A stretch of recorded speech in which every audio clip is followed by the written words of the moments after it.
5వ రోజు పారాయణము. ప్రభు చమత్కార కథలు. ప్రభు చరిత్ర చమత్కారాలతో నిండి ఉంది. ప్రభు చమత్కార కథలు ఇప్పటి వరకు జనుల స్మృతిలో ఉండి వృద్ధులు ఆ విషయాలను శ్రద్ధతో చెబుతూ ఉంటారు. వాటన్నిటినీ ఇక్కడ రాయడం సాధ్యం కాదు. కొన్ని ముఖ్యమైన సంఘటనలు అనుభవంలోకి వచ్చినవి మరియు విన్నవి ఇక్కడ రాయడం జరిగింది. ఇంకా వృద్ధులు చెప్పిన విషయాలు వివరంగా ఉండి అముద్రితంగా ఉండిపోయాయి. ఒక్కో కథ ప్రభు యొక్క సర్వసామర్థ్యత్వాన్ని నిరూపిస్తాయి. ప్రభు వంటి మహనీయుల చమత్కారాలు సహజంగా ఉంటాయి. సామాన్య జనులను చమత్కారంతో చకితులను చేయాలనే కారణంతో వారు కావాలని ఎప్పుడూ చమత్కారాలను ప్రదర్శించరు. వారి యోగ సామర్థ్యంతో అద్భుతాలు జరుగుతాయి.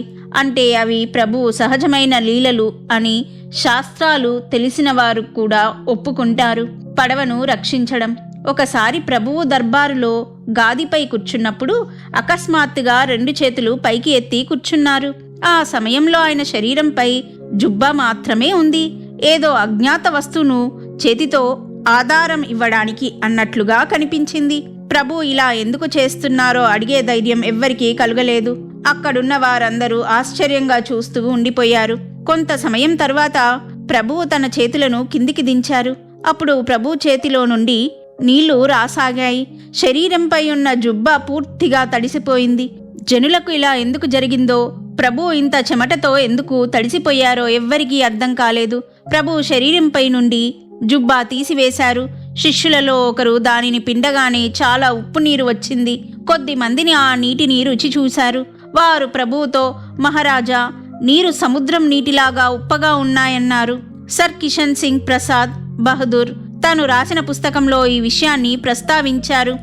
అలాషా నాచావరం అనే ఒక ముసల్మాను సత్పురుషులు రాజా బహదూర్కి ఇలా చెప్పారు: నేను చూశాను, ప్రభు చేతులు పైకి ఎత్తారు, అంతేకాదు జుబ్బా పిండగానే నీరు ఉప్పగా సముద్రం నీటిలాగే అనిపించింది అని చెప్పడం వల్ల దానికి అధిక మహత్యం ఉంది. తర్వాత ఆయన పెద్ద సత్పురుషుడయ్యారు. ప్రభు యొక్క యోగ సామర్థ్యం ఎంత విచిత్రమైనదో చూపడానికి పై విషయం అలీఫా అనే ముసల్మాను రాజా బహదూర్తో చెప్పింది పుస్తకంలో రాసి ఉంచారు. కానీ ప్రభువుకు ఏం జరిగిందో కారణం ఎవ్వరికీ తెలియలేదు. ప్రతిసారిలాగే ఎవ్వరూ అడిగే ధైర్యం చేయలేదు. కొన్ని నెలల తరువాత ముంబాయికి చెందిన ఒక పెద్ద వ్యాపారి ప్రభు దర్బార్కు వచ్చారు. పూర్వం చేసుకున్న మొక్కు తీర్చడానికి అతను తీసుకువచ్చిన డబ్బును ప్రభువు ముందు గుమ్మరించాడు. అప్పుడు పైన జరిగిన సంఘటన గుర్తుకు వచ్చి అందరూ ఆశ్చర్యపోయారు. లక్షలలో వ్యాపారం చేసే ఒక వ్యాపారి తన పడవలో లక్షల రూపాయల సరుకు నింపుకొని పోరుబందరు నుండి ముంబాయి వస్తుండగా అకస్మాత్తుగా గాలివాన మొదలై పడవ మునిగిపోయే స్థితికి వచ్చింది. ఆ సంకట స్థితిలో తనకు ప్రమాదంతో పాటు నష్టం జరుగుతుందని భయపడి ఏం చేయాలో వ్యాపారికి తోచలేదు. పడవ మునిగిపోతే ప్రాణం పోయినట్లే. అప్పుడు దేవుణ్ణి ప్రార్థించడం మొదలుపెట్టారు. అందరూ దేవుళ్ళని ప్రార్థించారు, కానీ ఎవ్వరూ రక్షించలేకపోయారు. ఇంతలో ఒక గృహస్థు హుమానాబాద్ మాణిక్ ప్రభువుకు మొక్కుకొండి ప్రస్తుతం నడుస్తూ మాట్లాడే ప్రత్యక్ష దైవం, భక్త కార్య కల్పద్రుమ బిరుదును కలిగినవారు. వారు మాత్రమే ఈ సంకట స్థితి నుండి కాపాడగలరన్నారు. అది విని విశ్వాసంతో ప్రభువును తలుచుకొని మొక్కుకున్నారు. అలా తలవగానే ఇక్కడ ప్రభువుకు ఎవరో అర్థిస్తున్నట్లుగా అనిపించింది. అంతఃకరణ నుండి వచ్చిన తన భక్తుని పిలుపుకు ప్రభువు మనసు ద్రవించి కూర్చున్న దగ్గరే చేతులు పైకెత్తి పడవను మునగకుండా కాపాడారు. ప్రభువు ముందు రూపాయలు కట్టలుగా వేసి పూజ చేయడానికి ముందు జరిగింది వివరించి ప్రేమతో పూజ ఆరతి చేశారు. మీరు మొక్కుకున్న పూర్తి ధనం ఉందా అని ప్రభువు అడిగారు. వ్యాపారి గాబరా పడిపోయారు. తక్కువ ఉన్నట్లు తెలుసుకొని ధనాన్ని భర్తీ చేసి సంతృప్తిగా ప్రభు పూజ చేశారు. లెక్క విషయంలో ప్రభువుకు ఎలా తెలిసిందో అని అందరికీ ఆశ్చర్యం కలిగింది. రామచంద్రబువ సోలాపూర్కర్ రాసిన చరిత్రలో పడవ మునిగిపోతుంటే అతను గాబరా పడిపోయి పండరీపుర విఠోబా తులజాపూర్ భవానీని తలుచుకుంటే ఒక ముసల్మాను వ్యక్తి ప్రభు పేరును సూచించారు. విఠోబా, అంబాబాయి మొదలైన రాతి దేవుళ్లను ప్రార్థించే కంటే నడిచే మాట్లాడే ప్రత్యక్ష దైవాన్ని ప్రార్థిస్తే మంచిది అని ఆ వ్యక్తి సూచించారు. అప్పుడు నడుస్తూ మాట్లాడే దేవుడు ఎవరు అని అడగగానే ఆయన ప్రభువు పేరు సూచించారు. దీనివల్ల ఆ సమయంలో ముస్లిం సమాజంలో కూడా ప్రభువు సామర్థ్యంపై దృఢ నమ్మకం ఉండేదని తెలుస్తుంది. దమ్మిడి చక్కెర. ప్రభువు భక్తుల కోరికలను తీర్చి భక్తులు మొక్కుకున్న మొక్కులు తీర్చడం కోసం ఎదురు చూస్తారని అందరికీ తెలిసింది. ఆ కాలంలో కొందరు ప్రభువు వద్దకు వెళ్లే భక్తులను అపహాస్యం చేసేవారు. అలా హుమానాబాద్లో ఒక గృహస్థు ఉండేవారు. ఆయన స్వయంగా ఎప్పుడూ ప్రభువు వద్దకు రాలేదు. కానీ ఎవరైనా ఇతరులు ప్రభువు వద్దకు వెళ్తుంటే అపహాస్యం చేసేవారు. ఒకసారి ఆ గృహస్థు చెప్పులు పోయాయి. అవి కొత్తవి కావడం వల్ల ఆయనకు బాధ కలిగింది. అప్పుడు ఆయనకు జనం ఆపద సమయంలో ప్రభువును స్మరిస్తూ మొక్కుకుంటారని గుర్తుకు వచ్చింది. చెప్పులు నాకు ఇప్పటికిప్పుడే దొరికితే నేను ఒక దమ్మిడి చక్కెర సమర్పిస్తాను అని మొక్కుకున్నాడు. అనుకోకుండా అదే రోజు చెప్పులు దొరికాయి. తాను ప్రభువుకి ఒక దమ్మిడి చక్కెర మొక్కుకున్నందుకు అతనికి సిగ్గుగా అనిపించి 4 అనాలకు చక్కెర తీసుకొని ప్రభువు దర్శనానికి బయలుదేరాడు. ఎప్పటిలాగే ప్రభు దర్బార్లో రద్దీ ఉండెను. దాంట్లోంచి దారి చేసుకొని ప్రభు ముందుకు వెళ్ళి తన దగ్గర ఉన్న చక్కెర పొట్లం ప్రభు ముందు పెట్టి నమస్కారం చేయగానే ప్రభు తను శిష్యులలో ఒకరిని తక్కెడ తీసుకురమ్మన్నారు. వారు తక్కెడ తీసుకొని రాగానే ప్రభు గృహస్థుడితో, మీరు తెచ్చిన చక్కెరలో ఒక దమ్మిడి చక్కెర మాత్రమే నాది, అంత మాత్రమే తీసి నా పంచలో వేయండి, మిగతాది నాకెందుకు అనగానే అతని శరీరం చల్లబడి అవాక్కయ్యాడు. నమస్కారం చేసి ప్రభువుని క్షమించమని అడిగాడు. అప్పుడు ప్రభువు అన్నారు, అరే బాబా, దేవుణ్ణి పరీక్షించొద్దు. దమ్మిడి చక్కెర కోసం ప్రభువుకు ఎంత కష్టపడాల్సి వచ్చిందో ఆలోచించు. గృహస్థునికి ప్రభువు అంతర్యం ప్రత్యక్షంగా కనిపిస్తుండగా ఆయన ప్రభువు ముందు సాష్టాంగ దండ ప్రమాణం చేసి ఇక ఎప్పుడు ఇలాంటి అపరాధం చెయ్యను, నన్ను క్షమించండి అని విన్నవించుకున్నాడు. ప్రభువుకు దయ కలిగి క్షమించారు. తర్వాత ఆ గృహస్థు ప్రభువుకు ప్రియమైన భక్తుడయ్యాడు. బాబా కాట్కర్ ఇంతకు ముందు చెప్పినట్లుగానే మొక్కుకు సంబంధించిన ఘటన టోల్ అనే ఆయన తన చరిత్రలో ఇలా రాశారు. లాతూర్లో చెందిన బాబా కాట్కర్ అనే పేరుగల గృహస్థు ప్రతి సంవత్సరం కట్టెలు తీసుకొని వెంకటగిరి వెళ్ళేవారు. ఒకసారి ఆయన ప్రభువు నగరికి దర్శనానికి వచ్చినప్పుడు ప్రభువు వెంకటేశ్వరుని రూపంలో దర్శనమిచ్చారు. బాబా సంతోషంతో ప్రభువుతో ఇలా అన్నారు, మహారాజ్, ఇక ముందు నేను వెంకటగిరి వెళ్లే అవసరం లేదనిపిస్తుంది. కారణం మీ దర్శనంతో నా కోర్కెలన్నీ తీరాయి. ప్రభువు ఆయనను సముదాయించి, మీరు మీ తండ్రిలాగా నడుచుకోండి, అక్కడికి వెళ్తూ ఇక్కడికి క్రమం తప్పకుండా రండి. ప్రభు ఆజ్ఞానుసారం ప్రతి సంవత్సరం మాణిక్ నగర్కు వచ్చేవారు. ఒకసారి మాణిక్ నగర్ వస్తుండగా దారిలో నీరు తాగడానికి ఒక బావిలో దిగారు. నీరు తాగి తొందరగా పైకి వస్తుండగా తన నశ్యం డబ్బాను బావి మెట్లపై పెట్టి మర్చిపోయారు. మాణిక్ నగర్ వచ్చిన తర్వాత చూస్తే కనిపించలేదు. వెతికారు కానీ దొరకలేదు. చివరికి ఆయన ప్రభువును మొక్కుకున్నారు. డబ్బా దొరికితే షాహీ పైసా పంచదార ఇస్తానని మొక్కుకున్నారు. తర్వాత ప్రభువు వద్దకు దర్శనానికి వెళ్ళగానే ప్రభు యొక్క సన్నిధిలో గాదిపై తన నశ్యం డబ్బా కనిపించింది. డబ్బా కనిపించగానే షాహీ పైసా పంచదార గుర్తుకు వచ్చి సిగ్గుగా అనిపించసాగింది. ఆయన అంతరంగాన్ని ప్రభు గుర్తించి గిరిపైకి ఎక్కేటప్పుడు కాళ్ళు నొవ్వకూడదని, జనం ఏమని మొక్కుకుంటారు అని అడిగారు. అప్పుడు బాబా చేతులు జోడించి కాళ్ళు నొప్పి కావద్దని గిరినాథునికి 1 పైసా మొక్కుకుంటాం అన్నారు. మరి మాకైతే షాహీ మాత్రమే, షాహీ పైసా పంచదార ఇచ్చి మీ డబ్బా మీరు తీసుకోండి అన్నారు. పాముకాటు ప్రభు దర్బార్లో సహాయం కోసం వచ్చేవారు ఎల్లప్పుడూ ఉండేవారు. వారిలో డబ్బు అడిగేవారే చాలా మంది ఉండేవారు. అడగటంలో జాతి భేదం ఉండేది కాదు. హిందూ, ముస్లిం, సిక్, లింగాయత్ ఇలా అన్ని మతాల వారు ప్రతిరోజు దర్శనానికి వచ్చేవారు. అలాగే ఒకరోజు ఒక బీద బ్రాహ్మణుడు తన తమ్ముడిని వెంటబెట్టుకొని ప్రభు దర్బార్కి వచ్చాడు. తమ్ముని వివాహం కోసం 400 రూపాయలు అవసరమై ప్రభువును అడగడానికి వచ్చారు. ప్రభువు వారిని ఉండమని చెప్పారు. రోజు బండారుఖానాలో భోజనం చేస్తూ చాలా రోజులు ఉండిపోయారు. తనలాగే వేల మంది వస్తున్నారు, తమ కోరికలు తీర్చుకొని వెళ్తున్నారు. తనను ప్రభువు ఎందుకు కరుణించట్లేదో ఆయనకు అర్థం కాలేదు. కానీ ప్రభువు వద్ద చేసుకున్న విన్నపం వ్యర్థం కాదనే నమ్మకంతో ఉన్నాడు. కానీ ఎలాగైనా తను వచ్చిన పని ముగించుకోవాలని అనుకుంటుండగా ఒకరోజు పాము తోకపై పొరపాటున కాలు పెట్టడం వల్ల అతని తమ్మునికి పాము కరిచింది. అది నాగుపాము కావడం వల్ల ఎన్ని ఉపచారాలు చేసినా అతనికి మృత్యువు తప్పలేదు. అందరూ అయ్యో పాపం అనసాగారు.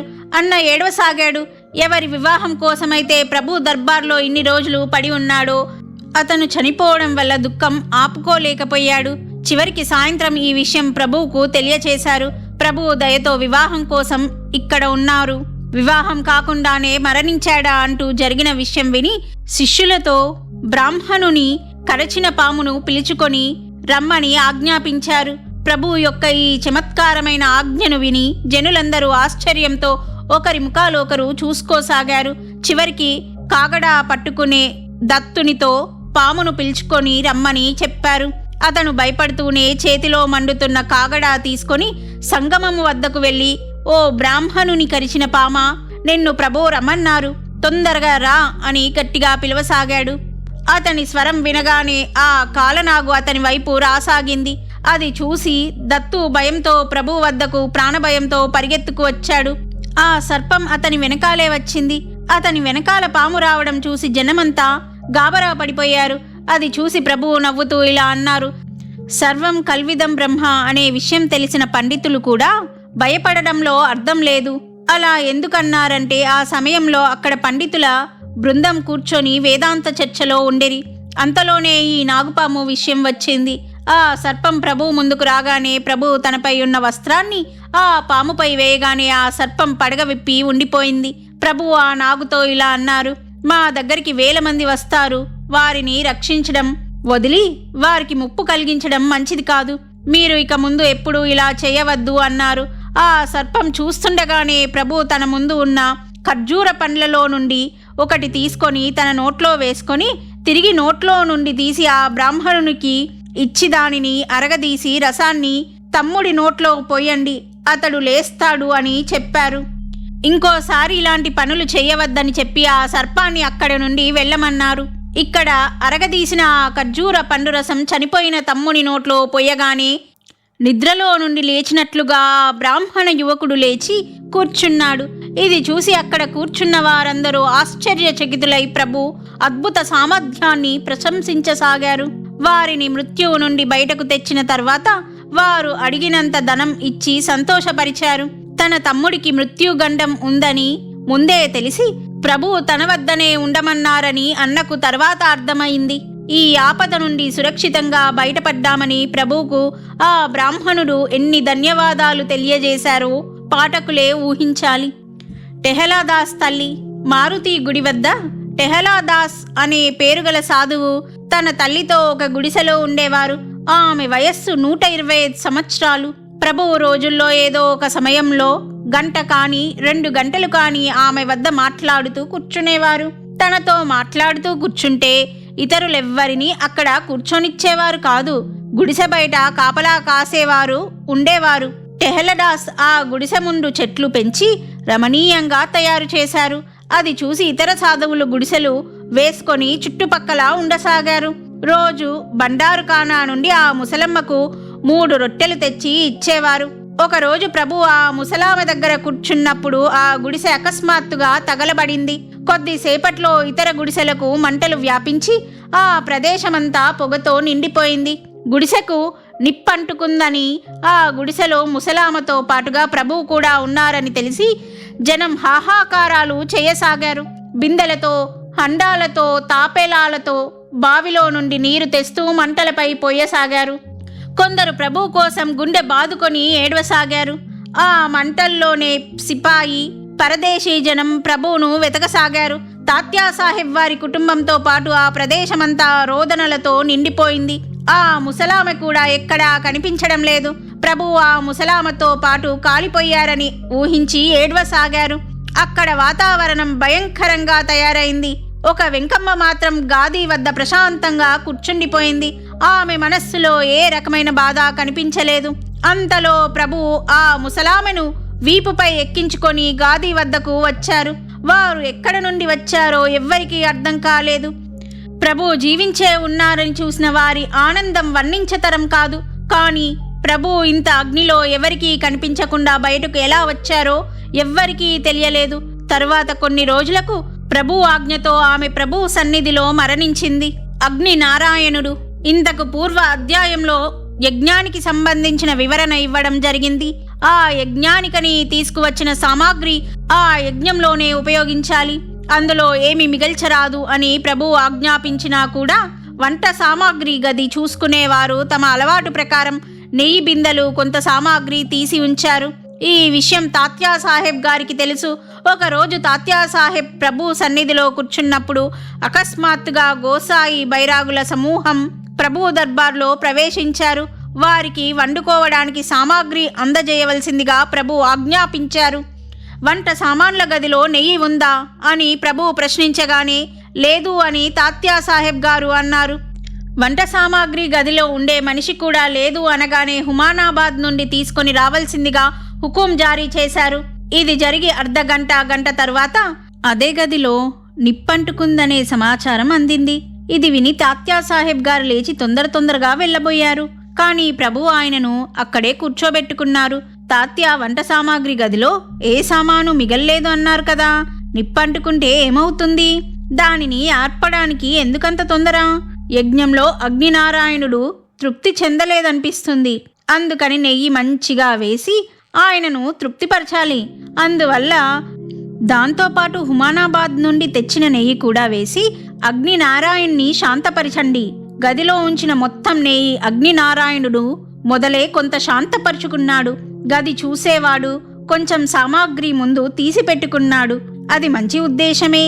ఆ సామాగ్రి ఏదైనా మంచి కార్యానికి ఉపయోగించాలని తాత్యాసాహెబ్ అనుమతితో తీసి ఉంచారు. ప్రభు దృష్టి లౌకికంగా ఉండేది కాదు. రేపటి కోసం తీసి ఉంచాలని ఎప్పుడూ అనుకునేవారు కాదు. తీసి పెట్టుకొని పనిచేసే అలవాటు ప్రభువుకు ఉండేది కాదు. ప్రభు సమాధి అయ్యి ఇప్పటికి 70 సంవత్సరాలు. మరాఠీ చరిత్ర మొదట రాసినప్పుడు ఆయన సంస్థానంలో అదే ప్రకారం నడుస్తుంది. రేపటి గురించి ఆలోచన ఈ రోజు చేయడంలో అర్థం లేదు. ఈ సత్యం పై సంస్థానం యొక్క మహత్తరమైన పనులు జరుగుతాయి. రేపటి గురించి చింత లేకపోవడం వల్ల ప్రతి సంవత్సరం లక్షల రూపాయలు ప్రోగవుతూ వస్తుంది. పంక్తి లాభము. ఒకసారి మహా విద్వాంసులైన శాస్త్రి ప్రభు దర్బార్కు వచ్చారు. దర్బార్ మర్యాదానుసారంగా వారికి భోజన నివాస ఏర్పాట్లు చేయబడి ప్రభు దర్శనం కూడా అయింది. ప్రభుతో రోజు కొంతసేపు సంభాషించే యోగం కలిగింది. ప్రభు దర్బార్ నడిచే విధము, నిత్యం 1000 మంది దర్శనానికి రావడం, బ్రాహ్మణ భోజనం జరుగుతూ ఉండడం, ప్రతిరోజు నిత్యశ్రీ నిత్యమంగళం కనిపించగానే శాస్త్రి గారు కంగు తిన్నారు. ఎవరి వల్ల అయితే ఇలా జరుగుతుందో ఆ ప్రభు విషయంలో వారికి ఆదరభావం పెరుగసాగింది. నిత్యం మాట్లాడే అవకాశం ఉండడం వల్ల ఒకరోజు జనం తగ్గిన తర్వాత ప్రభు వద్దకు వెళ్ళి శాస్త్రి గారు ఇలా విన్నవించుకున్నారు. మహారాజ్, నేను వచ్చినప్పటి నుండి పంక్తి భోజనం నాకు దొరకలేదు.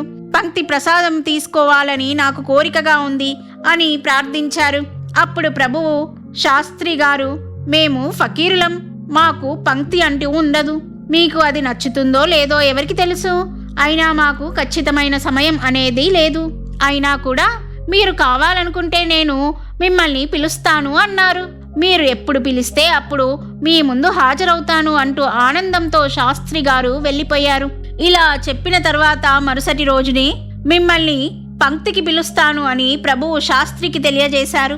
శాస్త్రి గారు ప్రభు పంక్తి భోజనం కోసం ఆశతో రోజంతా ఎదురు చూస్తూ కూర్చున్నారు. ఇంత పెద్ద దర్బార్ నిత్యం నడుస్తుందంటే ప్రభు యొక్క పంక్తి ఎంత అపూర్వంగా ఉంటుందో అని శాస్త్రి గారికి అనిపించేది. ప్రభు స్వయం పాకం యొక్క ప్రసాదం దొరికితే ధన్యుడన అవుతానని అనుకుంటూ ప్రభు పిలుపు కోసం ఎదురు చూస్తూ ఉండిపోయారు. చివరికి రాత్రి 11 గంటల సమయంలో ప్రభు వద్ద నుండి మనుష్యుడు రాగానే శాస్త్రి గారు ప్రభు సన్నిధికి వెళ్ళారు. అక్కడికి వెళ్ళి చూస్తే పంక్తి కనిపించలేదు. పంచ పక్వాన్నాల వాసన కూడా రావడం లేదు. ప్రభు ఒక చేతిలో సాదా జొన్నె రొట్టె, దానిపై వెల్లుల్లి వేసి చేసిన పల్లీల పొడి వేసుకొని కూర్చొని ఉండిరి. ప్రభు నవ్వుతూ శాస్త్రి గారిని స్వాగతించారు. అలాగే తనకు ఇచ్చినట్లుగా జోలి రొట్టెను శాస్త్రి గారికి ఇవ్వవలసిందిగా శిష్యులకు చెప్పారు. అలాగే పల్లీల కారం పొడి రొట్టెపై వేసి ఇవ్వగానే ప్రభు తినడం మొదలుపెట్టి శాస్త్రి బువాను తినవలసినదిగా చెప్పారు. మాట్లాడుతూ ప్రభు ఆనందంగా ఆ రొట్టెను తిని నీళ్లు తాగి తృప్తిగా కూర్చున్నారు. శాస్త్రి గారికి కంట్లో నుండి ముక్కులో నుండి నీళ్లు రాసాగాయి. అలవాటు లేకపోవడం వల్ల సగం రొట్టె కూడా తినలేక వారు అవస్థపడ్డారు. ఇది చూసి ప్రభు శాస్త్రి గారు దత్తుని జోలి మహాప్రసాదం మహాద్భాగ్యంతో మాత్రమే దొరుకుతుంది, కానీ మీకు అలవాటు లేని కారణంగా మీకు పడడం లేదు అన్నారు. ఇది శాస్త్రి గారికి అవమానంగా అనిపించి తన దౌర్బల్యానికి ప్రభువును క్షమించమని వేడుకున్నారు. ప్రభువు ఆయనను క్షమించి పంపివేశారు. పై విషయం నుండి ప్రభు భోజన పద్ధతి ఊహించవచ్చు. ప్రభువు నిత్యం నియమానుసారంగా భోజనం చేసేవారు కాదు. 2-3 రోజులకొకసారి ఏదైనా కొద్దిగా తినేవారు. విశేషంగా ఆయనకు జోలీలోని రొట్టె, వెల్లుల్లి వేసిన పల్లీల పొడి తప్ప ఏ అవసరం ఉండేది కాదు. జిహ్వ చాపల్యం ఉన్న జనానికి ప్రభువు భోజనం సరిపోయేది కాదు.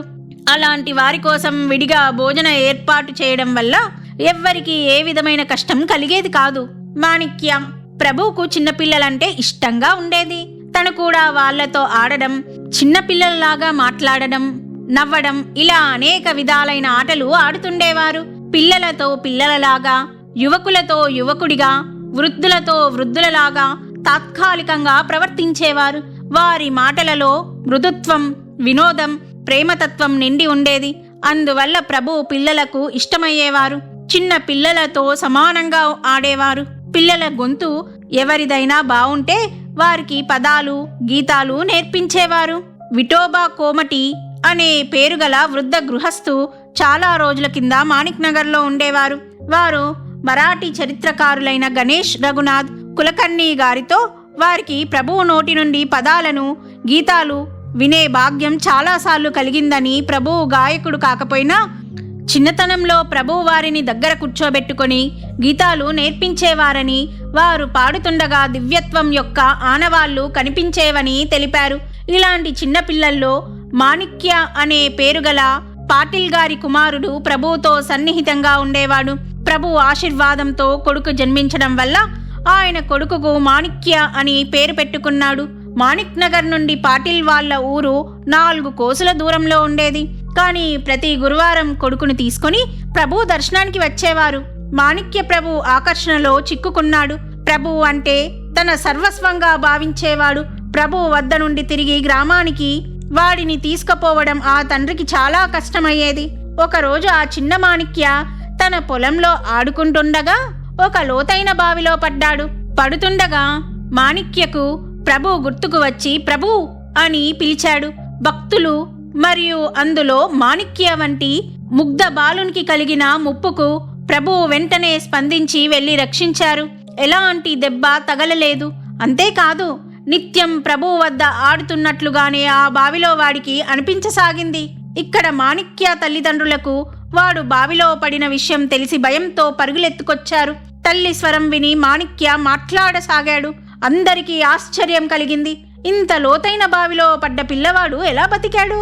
అప్పుడు తల్లి, బాలా, ఇంకా నీవు ఎలా బతికి ఉన్నావు అని అడిగితే మాణిక్య, నేను ప్రభుతో ఇక్కడ ఆడుకుంటున్నాను అన్నాడు. ఇది ఎలాంటి వింతో ఎవ్వరికీ అర్థం కాకపోవడం వల్ల ఆశ్చర్యంతో జనం తాడును కిందికి విడిచారు. వారిలో ఒకరు బావిలో దిగి వాడిని సురక్షితంగా పైకి తీసుకువచ్చారు. పైకి వచ్చిన తర్వాత ప్రభు లోపల ఉన్నారని వారి తలకు కట్టిన పగడాను కూడా గుర్తుగా చూపించాడు. ప్రభువు తన అద్భుత సామర్థ్యంతో మాణిక్యాను రక్షించారని అందరికీ దృఢనమ్మకం కలిగి వాడిని ప్రభువు పాదాలపై వేయడానికి మాణిక్ నగర్కి తీసుకొని వచ్చారు. ప్రభువు వాడిని దగ్గరికి తీసుకొని వీపుపై చేతితో నిమురుతూ, ప్రేమతో నేను బావిలోకి వచ్చానని ఎందుకు చెప్పావు అన్నారు. తుల్జాపూర్ భవానీ ప్రభు దర్శన భాగ్యం కలిగిన తర్వాత మనుషుని ఆలోచన పద్ధతిలో, ప్రవర్తనలో తేడా కనపడకుండా ఉండదు.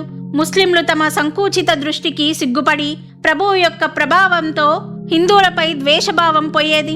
వైష్ణవులకు ప్రభువులో సాక్షాత్ విష్ణు రూపం కనిపించేది. శైవులకు ప్రభువు శంకర రూపంలో దర్శనమిచ్చేవారు. ముస్లిం, హిందూ, సిక్కు, జైన్, లింగాయత్ ఇలా అన్ని మతాల వారికి ప్రభు తమ ఇష్ట దైవంగా కనిపించేవారు. ప్రభు సన్నిధిలో ప్రేమతో నిండిన వాతావరణంలో జనులందరికీ ఒక్కరే సర్వవ్యాపి అనే భావనతో ప్రభు యొక్క విశాలతత్వంలో అందరూ ఆనందభరితులయ్యేవారు. హిందూ ధర్మంలో అనేక విధాలైన ఉపాసనా దేవతలు ఉన్నారు. వారి భక్తులు తమ ఇష్టదైవాన్ని ప్రభువులో చూచుకొని ఆ పద్ధతిలో ప్రభువుకే పూజ అర్చన చేసేవారు. ప్రభువు కూడా ఆ భావంతో వచ్చే భక్తుల పూజను స్వీకరించేవారు. ఒకసారి ఒక దేవి భక్తునికి తులజాపూర్ భవానీని కోరుకున్న కార్యము అవ్వడం వల్ల అతను మొక్కుకున్నట్లు దేవికి సమర్పించే వస్త్రాలు తీసుకొని తుల్జాపూర్ వెళ్ళడానికి బయలుదేరాడు. దారిలో అతనికి స్వప్నంలో ఎవరో, నీవు తుల్జాపూర్కు వెళ్లకుండా మాణిక్ నగర్కి వెళ్ళి మొక్కు ప్రభువు వద్ద తీర్చుకో అని చెప్పినట్లు అనిపించింది. ఆ స్వప్నంపై తమకు నమ్మకం కుదరక అలాగే ముందుకు వెళ్ళసాగాడు. చివరికి దారిలో తుల్జాపూర్కు చెందిన పూజారి ఆయనకు కనిపించి, తుల్జాపూర్ వెళ్లకుండా నీవు మాణిక్ నగర్ వెళ్ళు అని చెప్పాడు. అందుకని అతను మాణిక్ నగర్ బయలుదేరాడు. ప్రభువు దర్శనం అయిన తర్వాత తనకు వచ్చిన స్వప్న విషయం ప్రభువుకు చెప్పాడు. దేవి ఆజ్ఞ అయితే నేను పూజ స్వీకరించడానికి సిద్ధంగా ఉన్నాను అని ప్రభువు అన్నారు. ఇది విని సంతోషంగా పూజ ప్రారంభించాడు. ఆ భక్తుడు అత్యంత శ్రద్ధతో దేవిగా భావించి ప్రభువుకు పూజ చేశారు. ప్రభువు కూడా ఆ సమయంలో దేవి యొక్క రూపధారణలో ఉండిరి. భక్తుడు తెచ్చిన పైటని పట్టుచీర ప్రభువుకు కట్టి పూర్తి అలంకారం చేస్తూ కళ్ళకు కాటుక పెట్టి నుదుటిపై బండారుతో నింపారు. ఆ సమయంలో ప్రభువు భవానీ రూపంలో కనిపించారు. పూజ పూర్తి అయిన తరువాత ఆరతి జరుగుతుండగా అక్కడ ఉన్న వాళ్లకు కూడా ప్రభువు సాక్షాత్ భవానీ రూపంలో కనిపించసాగారు. ఆ భక్తుడు తన మొక్కు పూర్తి అయినట్లుగా భావించి ప్రభువు ముందు సాష్టాంగ నమస్కారం చేశారు. ఆ పూజను ప్రత్యక్షంగా చూసిన వారికి ప్రభువు తేజస్సుతో కళ్ళు జిగేలుమన్నాయి. పంజాబీ పహిల్వాన్ గర్వంతో ఉన్న వాళ్ళ ఇల్లు ఖాళీగా ఉంటుంది. ఈ సామెత యొక్క అనుభవం ప్రభువు దర్బార్లో నిత్యం జరుగుతుండేది. ప్రభువు చరిత్రలో ఒక చరిత్రకారుడు స్వయంగా రాసిన దానిని కింద వివరిస్తున్నాము. ఒకసారి ఒక అద్భుతం జరిగింది. అది ఏమిటంటే, పంజాబీ పహిల్వానులతో కూడిన గుంపు ప్రభువు వద్దకు వచ్చారు. వారు ఇతర చాలా రాజ దర్బార్లలో తమతో గెలిచేవారు ఎవరూ లేరని వారి వద్ద జయించినట్లుగా పత్రం రాసుకొని వచ్చేవారు. వారిలో ముఖ్యునికి ఒక కాలికి బంగారు కడియం, ఇంకొక కాలికి పహిల్వాన్ బిరుదుతో రాసిన వెండి కడియం కట్టబడి ఉన్నాయి. వారు ముందుగా ప్రభువు వద్దకు వచ్చినప్పుడు దాదాసాహెబ్ వారికి నిత్యం 10 రూపాయలు ఇస్తూ సౌకర్యం కల్పించారు. ప్రభువు దర్శనం చేసుకొని మాతో ఎవరైనా కుస్తీ చేసి వారితో మేము గెలిచినట్లుగా ప్రమాణపత్రం రాసి ఇవ్వాలని పట్టుపట్టారు. కానీ ప్రభు, మాది ఫకీరుల దర్బార్, భిక్ష చేస్తూ గురుభజన చేసే మా వద్ద పహిల్వాన్లు ఎక్కడుంటారో, మరియు మా ప్రమాణపత్రంలో మీకు ఉపయోగమేమిటి? ఒకరోజు గురుదర్బార్ యొక్క రొట్టె ప్రసాదంగా తీసుకొని మీ దారిన మీరు వెళ్ళండి. సద్గురు కృపతో 4 దిక్కులా మీ పేరు వ్యాపిస్తుంది. ఇలా మొదటిసారి దర్శనానికి వచ్చినప్పుడు వాళ్లకు సముదాయించి చెప్పారు. కానీ వారు తమ పట్టు విడవలేదు. జయించినట్లుగా ప్రమాణపత్రం దొరికే వరకు ఇక్కడి నుండి కదిలేది లేదని భీష్మించుకొని కూర్చున్నారు. మేము ఫకీరులము, మేము ఇచ్చిన ప్రమాణపత్రంతో ఏం ఉపయోగం అనగానే వారు గర్వంతో, ఫకీరులైతే మరి రాజాది రాజు అంటూ జయ జయకారాలు బిరుదులు ఎందుకు? వేల మందిని తమ వైపు ఎందుకు ఆకర్షించుకుంటున్నారు? రాజులైతే మాకు ప్రమాణపత్రం ఇవ్వండి, ఫకీరులైతే మా నుండి ఏమీ కాదని స్వదస్తూరితో పత్రం రాసి ఇవ్వండి. అది లేకుండా మేము ఇక్కడ నుండి కదలమని చెప్పారు. అది చూసి ప్రభు భక్తులు వారి దురవస్థను చూసి నవ్వుకున్నారు. ప్రభు ముందు మాత్రం నిశ్శబ్దంగా కూర్చున్నారు. పహిల్వానులు సంగమం వద్ద ఉండేవారు. వారికి దాదాసాహెబ్ గారు రోజు 10 రూపాయలు భోజనం కోసం ఇచ్చేవారు. దాదాపు 10 రోజుల తర్వాత ఒక రోజు సాయం సమయంలో ప్రభువు నడుచుకుంటూ సంగమం వద్దకు వెళ్లారు. వారు ప్రభువు వద్ద చివరగా మాట్లాడాలనుకుంటుండగా ఇంతలో 6 దొమ్మరి వాళ్ళు ప్రభువు ముందుకు వచ్చి నిలబడ్డారు. వారు తమ కసరత్తు విద్యను ప్రభువు చూడవలసిందిగా విన్నవించుకున్నారు. అప్పుడు ప్రభువు నవ్వుతూ, మీ కసరత్తు తర్వాత చూస్తాను, కానీ ముందు ఈ పహిల్వాన్లు ఏమంటారో వినండి. వారితో మీరు కుస్తీ పట్టండి. ఎవరి కౌశల్యం ఎలాంటిదో చూద్దాం. ప్రభువు యొక్క ఈ ఆజ్ఞ వినగానే ఒక దొమ్మిరివాడు చేతులు జోడించి, మహారాజా, ఇది ఎలా సాధ్యం? కసరత్తు వేరు, కుస్తీ విషయం వేరు, మీకంతా తెలుసు. ప్రభు అది వినక, అయితే ఏమిటి? 2 శరీరపు శక్తి ప్రదర్శనలే.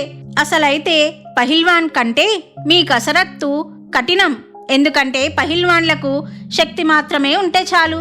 మీకు శక్తితో పాటు యుక్తి కూడా కావాలి. మీకు శక్తి, యుక్తి 2 ఉన్నప్పుడు ఇంకా వెనుకడుగు ఎందుకు వేయాలి? గురువు సన్నిధిలో ఉన్న భక్త మండలికి కాసేపు వినోదం పంచితే ఏమవుతుంది?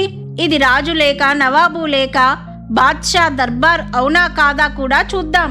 సద్గురు సామర్థ్యంతో ఏదైనా అద్భుతం జరుగుతుందేమో చూద్దాం అని అన్నారు. ఆ దొమ్మరి భక్తుడు ప్రభు గురించి విని ఉన్నాడు. కావున ప్రభు సామర్థ్యం అతనికి తెలుసు. అందుకని ఏ విధమైన సంశయం లేకుండా ప్రభు ఆజ్ఞ స్వీకరించాడు.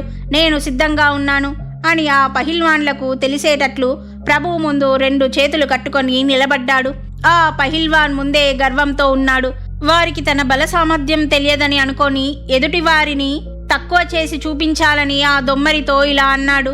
పులి నక్కతో తలపడడానికి ఎంత శక్తి కావాలి? నీవు నీ విద్యను ప్రదర్శించు, నేను పంజా విసిరితే చస్తావు అంటూ నవ్వుతూ అన్ని వైపులా చూస్తూ నిలబడ్డాడు. అప్పుడు ప్రభు దొమ్మరితో ఇలా అన్నారు. చూడు పహిల్వాన్ సిద్ధంగా ఉన్నారు, నీవు చూపించు గురువు సటకా యొక్క పరాక్రమం అని ప్రభువు తన సటకాను భూమిపై తాకించారు. అప్పుడు దొమ్మరి ఆజ్ఞ ప్రభు అంటూ తన చెడ్డీ పైకి చేసుకుంటూ పహిల్వాన్లతో తలపడడానికి వెళ్లారు. పహిల్వాన్ తన బల గర్వంతో నవ్వుతూ నిలబడి, ఇలాంటి దొమ్మరులు ఎంతమంది వచ్చినా తన కాలును కూడా కదపలేరనే నమ్మకం ఉండేది.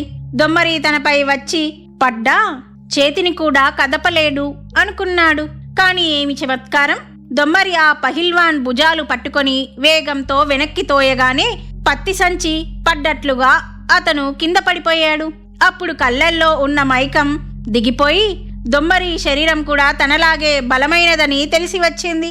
తర్వాత దొమ్మరి ఆ పహిల్వాన్ ఛాతిపై కూర్చొని నేలకు నొక్కి పట్టుకొని అదిమి పట్టుకున్నాడు. ఎంత ప్రయత్నించినా కదలడానికి కూడా వీలు లేకపోయింది. చివరికి ఏ ఉపాయం లేక తను ఓడిపోయానని, దొమ్మరికి విజయం లభించిందని ఒప్పుకోవడం తప్ప వేరే దారి లేదనుకున్నాడు. చివరికి ప్రభు దొమ్మరితో అతనిని విడువవలసిందిగా చెప్పారు. అప్పుడు విడిచి ప్రభువుకు నమస్కరించి నిలబడ్డాడు. ఈ పహిల్వాన్ గెలవడం అయితే వదిలేయండి, వారికి మీ ఆజ్ఞతో తలపడ్డారు కనుక ఇలా విజయం లభించింది. మీరు ఎవరికి కావాలంటే వారికి సామర్థ్యం ఇవ్వగలుగుతారు, ఈ విషయంలో మాత్రం సంశయం లేదు అని అనగానే ఎప్పటిలాగే నగదు ఇచ్చి సంతోషపరిచి వారిని పంపించారు. గర్వభంగమైన ఆ పహిల్వాన్కు కూడా ధనం, మిగతా వారికి డబ్బుతో పాటు బట్టలు కూడా ఇచ్చి గురు దర్బార్లో ఇలా గర్వం చూపించరాదు అని చెప్పి వారిని తిరిగి పంపించారు. నాందేడ్కర్ శాస్త్రి రామచంద్రబువ సోలాపూర్కర్ గారు రాసిన చరిత్రలో ఒక గర్విష్టి అయిన శాస్త్రికి గర్వభంగము ఎలా అయిందో ఆ కథ ఇవ్వడం జరిగింది. ఇది చదివి ఎంతో మంది శాస్త్రులకు కోపం వస్తుందని తెలుసు. ఈ విషయం ఇక్కడ ఇవ్వడం వల్ల అలాంటి ప్రసంగం రావచ్చని మాకు తెలుసు. అందుకని శాస్త్రి బంధువులకు మా వినతి ఏమిటంటే, ఉన్మత్తతతో గర్వం అధికమైతే ఎక్కడైనా నిందింపబడతారు. విద్వత్తుతో గర్వంతో విర్రవీగుతున్న ఒక శాస్త్రిని ప్రభువు ప్రేరణతో ఒక సామాన్య మనుష్యుడు సరి అయిన దారికి తెచ్చి మార్చడం జరిగింది. కథలోని నీతిని గ్రహించాలనే ఉద్దేశంతో ఈ కథ సారాంశం మా పాఠకుల కొరకు ఇవ్వడం జరిగింది. నాందేడ్కు చెందిన ఒక బ్రాహ్మణుడు శాస్త్రాలు అధ్యయనం చేసి వైదికం, యాజ్ఞికం మరియు వేదాంత శాస్త్రములో నిపుణుడై ఉండెను. ఆయన ప్రభువు కీర్తి విని ఉండడం వల్ల ప్రభువు ఎలా ఉన్నారో చూద్దామని ప్రభువు నగరానికి వచ్చారు. వచ్చిన తర్వాత గర్వంతో ప్రభువు దర్శనానికి వెళ్లకుండా 20 రోజుల వరకు ఊర్లో తిరుగుతూ ఉండిపోయారు. ఆయనకు తానే తెలివిగలవాడననే గర్వం ఉండి ప్రభువు కూడా తన ముందు తక్కువే అని జనుల ముందు అనేవారు. నేను ప్రభువును గెలవడానికి వచ్చాను, ప్రభువుకు ఏమి వస్తుంది, మట్టి అంటూ ఊర్లోని విద్వాంసులైన బ్రాహ్మణులను విసిగించేవారు. ప్రభువు తమ వద్ద వారితో తలపడేవారు లేరని కాదు, కానీ తమాషా చూద్దామని ఊరికే కూర్చుండిపోయారు. ఈ విధంగా 20 రోజులు గడిచి బప్పాచార్యతో పాటు ఇతర విద్వాంసులైన బ్రాహ్మణులు ఆయనతో విసిగిపోయారు. కారణం, ఆ శాస్త్రి నిత్యం లేవగానే ఎవరితోనైనా వితండవాదన చేస్తూ ఎవరికి ఏమీ రాదని, అందరికంటే సర్వశ్రేష్టమైన విద్వాంసులను తానేనని, తనకు ప్రభువు వద్ద నుండి గెలిచినట్లు జయపత్రం ఇవ్వాలి అనేవారు. ఈ విషయం భక్త మండలి ప్రభువుకు చెప్పారు. కానీ ప్రభువు ఎవ్వరికి ఏ సమాధానం ఇవ్వలేదు. కొంచెం నశ్యం తీసుకొని ముక్కుతో పీలుస్తూ ఆనందంగా కూర్చునేవారు. ఈ విధంగా 20 రోజులు ఆయన తర్వాత ఒక రోజు పొద్దున ఈ నాందేడ్కర్ శాస్త్రి గ్రామంలోని విద్వాంసులైన బ్రాహ్మణులను పోగు చేసుకొని వాదిస్తూ కూర్చున్నప్పుడు ప్రభువు సేవకుడైన మంగలివాడు దత్తు చేతిలో దుప్పటితో వచ్చి అక్కడ నిలబడినాడు. వాడిని చూడగానే నాందేడ్కర్ శాస్త్రి తన శవరం గుర్తుకు వచ్చి, నాకు ఈ రోజు శవరం చేస్తావా అని అడిగాడు. అప్పుడు దత్తు చేతులు జోడిస్తూ, అవును మహారాజా, మీ శవరం చెయ్యాలనే నేను ఇక్కడికి వచ్చాను అనగానే ఒక చిరిగిన గొంగడిపై కూర్చొని దత్తుని తన ముందు కూర్చోబెట్టుకున్నాడు. అప్పుడు శవరం కోసం శాస్త్రి గారు చల్లనీరు తీసుకున్నారు. అది చూసి దత్తు మహారాజా వాతావరణం చల్లగా ఉంది, నీరు కొంచెం వేడి చేసుకోండి అన్నాడు. శాస్త్రిబువ చేసేవాన్నే కాని నిప్పు రాజేసింది లేదు అన్నారు. అప్పుడు దత్తు, అరే మహారాజా, ఏం మాట్లాడుతున్నారు? మీ కడుపులో జఠరాగ్ని అనే అగ్ని మండించింది లేదా? రాత్రి పగలు మండుతూనే ఉన్న అగ్ని దగ్గర ఉన్నా కూడా శవరం కోసం నీరు వేడి చెయ్యలేరా? ఇదేనా మీ విద్వత్తు? నోటితో పెద్ద మాటలు మాట్లాడుతారు. ఇన్ని నీళ్లు వేడి చేయడానికి అగ్ని లేదంటారా? మీకు విద్య యొక్క అనుభవం శూన్యం అనిపిస్తుంది. విద్య, బ్రాహ్మణ తేజస్సు ఉంటే జఠరాగ్నిపై ఈ నీరు వేడి చేయండి అని దత్తు అనగానే శాస్త్రిబువ కోపంతో, మూర్ఖ, చిన్న నోటితో పెద్ద ముద్దను తీసుకుంటావా? నా వంటి విద్వాంసుడైన బ్రాహ్మణుడిని మంగలివాడివైన నీవు అవమానం చేస్తావా? నోటిని అదుపులో ఉంచుకొని మాట్లాడు, లేదంటే ఈ నీటి గిన్నె నీ జఠరాగ్నిపై వేడి చేయి చూద్దాం అని శాస్త్రిబువ అనగానే దత్తు వెంటనే వెల్లకిలా పడుకొని తన కడుపుపై బొడ్డు వద్ద సుమారు 5 నిమిషాలు నీటిని పెట్టుకున్నాడు. ఇంతలో నీరు చాలా వేడితో సలసలా మరిగిపోయాయి. అది చూసి శాస్త్రబువకు ఆశ్చర్యం కలిగి గర్వం దిగిపోయింది. అవమాన భారంతో పశ్చాత్తాపపడి, ఎవరైతే ప్రభువు వాడలోని మంగలివాణ్ణి వద్దనే ఇంత యోగ ప్రావీణ్యత ఉంటే ప్రభువు సామర్థ్యం ఎలా ఉంటుందో అనుకొని, తప్పైపోయింది, నేను ఇక్కడికి వచ్చి ప్రభువును దర్శించకుండా వ్యర్థంగా 20 రోజులు గడిపి బ్రాహ్మణులతో ద్వేషాన్ని పెంచుకొని వారిలో ఆగ్రహం పెంచడంలోనే సమయం వెచ్చించాను. నా అంత మూర్ఖులు ఈ ప్రపంచంలో ఎవ్వరూ ఉండరు అని అనుకొని దత్తు కాళ్ళు పట్టుకొని నన్ను ప్రభువు వద్దకు తీసుకొని వెళ్ళు అన్నాడు.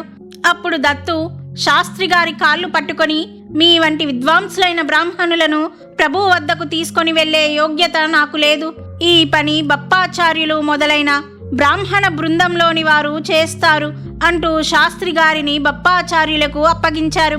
బప్పాచార్యులు శాస్త్రి గారిని ప్రభువు వద్దకు తీసుకువెళ్తే వారికి ఆదర సత్కారాలు చేసి శాలువా, దోతుల జోడు, పగిడి మరియు 200 రూపాయలు ఇచ్చి సంతృప్తి పరిచి సన్మానించి పంపించారు.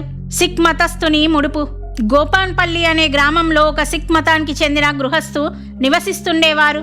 ఆయన ప్రభువుపై భక్తి ఉండి గురునానక్ లాగే ప్రభువును కూడా పూజనీయులుగా భావిస్తుండేవారు. ఆయన భార్య కూడా ప్రభు భక్తురాలే. వారిద్దరూ అప్పుడప్పుడు మొక్కుకున్న ముడుపు 15 రూపాయలు అయ్యాయి. ప్రభువు దర్శనం ఆయన తర్వాతే పూజ, ఆరతి చేసి ఈ ముడుపు ప్రభువు ముందు పెట్టాలని వారి సంకల్పం. సంకల్పానుసారంగా ఇద్దరు మాణిక్ నగర్కు చేరుకున్నారు.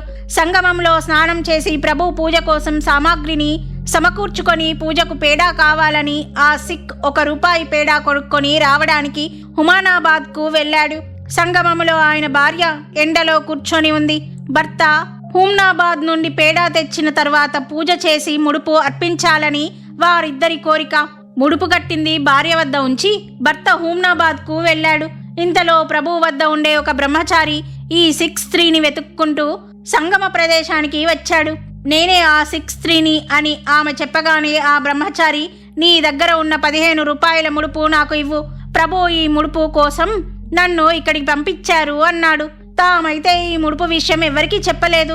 ప్రభువు యొక్క ఈ ఆజ్ఞ విని ఆమె ఆశ్చర్యచకితురాలైంది. భర్త ఇంకా రావాల్సి ఉందని, అతను వచ్చిన తర్వాత ఆయనను అడిగి ఇవ్వాలి అనిపించింది. కానీ అలా అనడానికి నోటి నుండి మాట రాలేదు. భర్త ఏమన్నా సరే ప్రభు ఆజ్ఞ శిరసావహించాలనిపించి బట్టలో కట్టిన ముడుపును ఆ బ్రహ్మచారికి ఇచ్చి వేసింది. ముడుపు తీసుకొని బ్రహ్మచారి వెళ్ళిపోయాడు. హుమ్నాబాద్ నుండి భర్త వచ్చిన తర్వాత జరిగింది చెప్పడం మర్చిపోయి తొందరగా పూజ సామాగ్రి తీసుకొని ప్రభువు వద్దకు వెళ్ళారు. ఇద్దరు ఆనందంగా పూజ చేశారు. పూలమాల మెడలో వేసి తెచ్చిన పేడ ప్రభువు ముందు ఉంచారు. అప్పుడు తనకి ముడుపు విషయం గుర్తుకు వచ్చి పేడాతో పాటు పెట్టాలని భార్యను ఆ విషయం అడిగాడు. అంతలో ప్రభు తానే ఇలా అన్నారు, 15 రూపాయల ముడుపు మాకు ముందుగానే ముట్టింది. మేము 6 రూపాయలు ఈ యాత్రికులకు ఇచ్చామని వారిని చూపించారు. ఏం జరిగిందో ముందు సిక్కి తెలియలేదు. పూజ అయిన తర్వాత జరిగిన విషయం భార్య చెబితే చాలా సంతోషించాడు. ప్రభు కృప తమపై ఉండడం వల్లనే అలా జరిగిందని తన భార్య చేసిన మంచి పనికి భార్యకు కృతజ్ఞత తెలిపాడు. ప్రభు దర్బార్లో షిరిడీ సాయిబాబా. ఒకసారి ప్రభు దర్బార్లో కూర్చున్నప్పుడు తేజోవంతమైన శరీరకాంతి కలిగిన 13 నుండి 14 సంవత్సరాల కిషోరావస్థలో ఉన్న ఒక ఫకీరు ప్రభు వద్దకు వచ్చారు. ఆయన తలకు పటక, రుమాలు కట్టుకొని శరీరంపై జుబ్బా వేసుకొని ఉన్నారు. వారి చేతిలో ఒక చిన్న లోటా ఉండెను. అది ప్రభు ముందు పట్టుకొని ప్రభువును ఉద్దేశించి, సాయి మేరా లోటా బర్దే అన్నారు. సాయి, నా లోటా నింపి ఇవ్వండి. ప్రభు వద్ద తాత్యా మహారాజుల వారు కూర్చొని వేదాంత చర్చ చేస్తూ ఉండిరి. వారి దృష్టి ఆ ఫకీరు వైపుకు వెళ్ళలేదు. అందుకని ప్రభు ఆయనను పిలిచి ఆ ఫకీరు చేతులని లోటా తీసుకొని రూపాయలతో నింపి ఇవ్వవలసినదిగా చెప్పారు. తాత్యా మహారాజుల వారు చర్చలో నిమగ్నమవ్వడం వల్ల ఆ లోటాను తీసుకొని కుప్పగా ఉన్న రూపాయలను మాట్లాడుతూనే ఆ లోటాలో నింపసాగారు. ఎంత సమయం గడిచినా లోటా మాత్రం నిండడం లేదు. దగ్గర ఉన్న అన్ని రూపాయలు అయిపోవడం చూసి ఆయన ఆ లోటాను అలాగే ప్రభువుకు ఇచ్చి మళ్లీ వేదాంత చర్చలో మునిగిపోయారు. ఫకీరు అలాగే నిశ్శబ్దంగా చూస్తూ నిలబడ్డారు. ప్రభు ఆ లోటాను తీసుకొని 2 ఖర్జూర పండ్లు కొని పూలు వేయగానే లోటా నిండిపోయింది. ప్రభు నవ్వుతూ, సాయి తీసుకోండి అంటూ ఫకీరుకు ఆ లోటాను ఇచ్చారు. ఫకీరు ఆ 2 ఖర్జూర పండ్లు పూలు మాత్రం తీసుకొని, ఇంతే చాలు అంటూ లోటాను ప్రభు ముందు బోర్లించాడు. అందులో నుండి లోటాలో ఉన్న దానికంటే ఎన్నో రెట్ల రూపాయలు కుప్పలుగా పడ్డాయి. ఫకీరు ప్రభు వద్ద తల వంచి నమస్కరించి వెళ్ళిపోయారు. తాత్యా మహారాజుల వారు మాట్లాడడంలో నిమగ్నమై ఉండిరి. జరిగిన విషయం ఆయనకు అర్థం కాలేదు. అప్పుడు ప్రభువు, తాత్యా, ఎలాంటి మనుషులు ఇక్కడికి వస్తారో ఎందుకు వస్తారో చూడకుండా అర్థం లేని చర్చ చేస్తూ కూర్చున్నావు. ఆ ఫకీర్ లోటా నింపడం రాలేదు, కానీ తను గుమ్మరించిన రూపాయల కుప్పను చూడు అన్నారు. అది వినగానే తాత్యా మహారాజ్ ఆ కుప్ప వైపు చూశారు. అది చూసి ఆశ్చర్యపోయి ఆ ఫకీరు ఎవరో తెలుసుకోవాలని ప్రయత్నం చేశారు. ఫకీరును వెతకడానికి 4 దిక్కులా మనుష్యులను పంపించారు. కానీ ఎక్కడా ఆ ఫకీరు కనిపించలేదు. ఆ ప్రభు దర్బార్లో ఫకీరు వేషంలో వచ్చిన తేజోవంతమైన యువకుడు వేరెవరో కాకుండా సాక్షాత్ శ్రీ షిరిడీ సాయిబాబా అయి ఉండిరి. సాయిబాబా సంస్థాన్ షిరిడీ నుండి ప్రకాశింపబడిన అచ్యుత్ యశ్వంత్ దోండే రాసిన శ్రీ సాయిబాబా అవతార్వ కార్య గ్రంథము యొక్క ఆధారముగా ఫకీరుల వేషంలో స్వయంగా సాయిబాబాయే ప్రభు దర్బార్కు వచ్చి ఉండిరని ఖచ్చితంగా తెలుస్తుంది. ముస్లిం ధర్మంలోని పెద్ద పెద్ద ధర్మాధికారులు ప్రభు దర్శనానికి వచ్చేవారని పై విషయం వివరించిన రామకృష్ణ పంత్ తహసీల్దారు అనేవారు. ఈ కథకు ముందు సిక్ మతస్థుని ముడుపుకు ముందు వచ్చే 2 విషయ కథలు రామకృష్ణ పంత్ గారి నుండి తెలిసినవి. కాశీయాత్రకు పోయే బ్రాహ్మణుడు.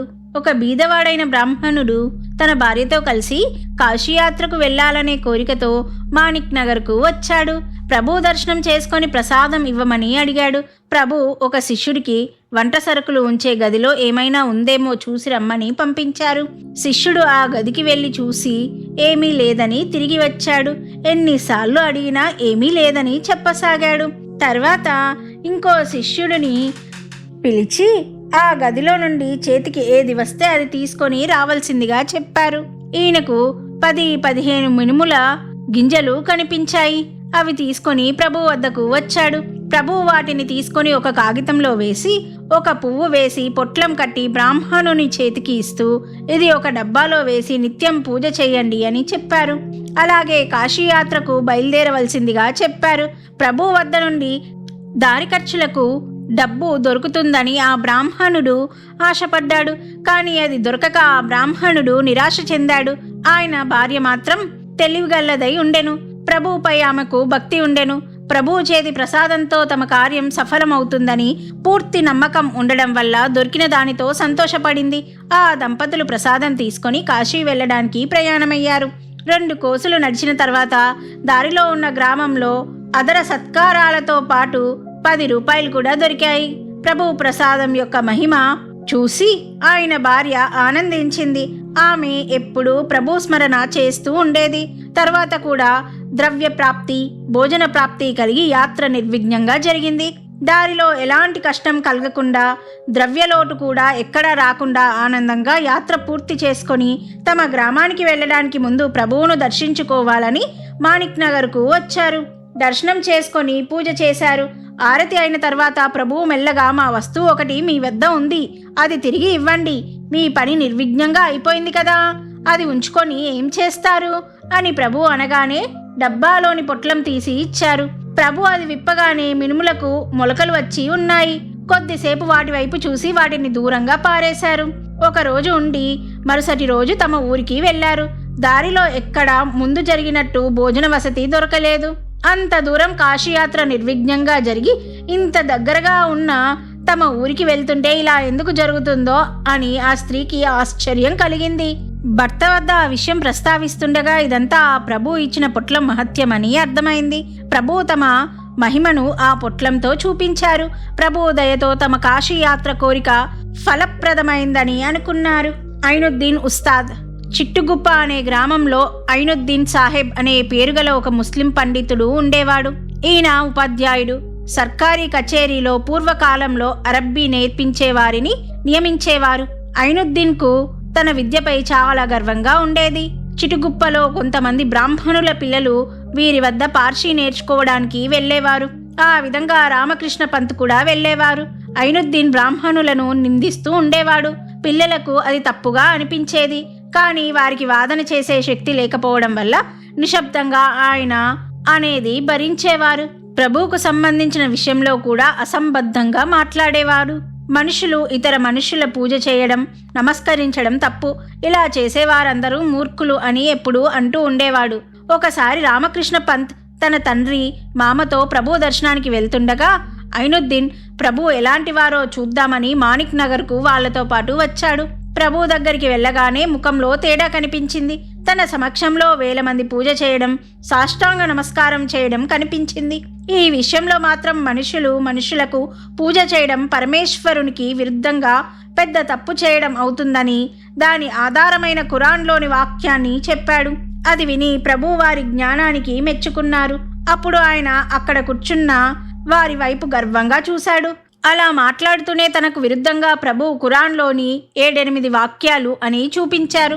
తమ పవిత్ర గ్రంథం యొక్క ఇంత సూక్ష్మ జ్ఞానం ప్రభువుకు ఉండడం చూసి అతని గర్వం పూర్తిగా దిగిపోయింది. ప్రభు ముందు మాట్లాడే ధైర్యం కూడా పోయింది.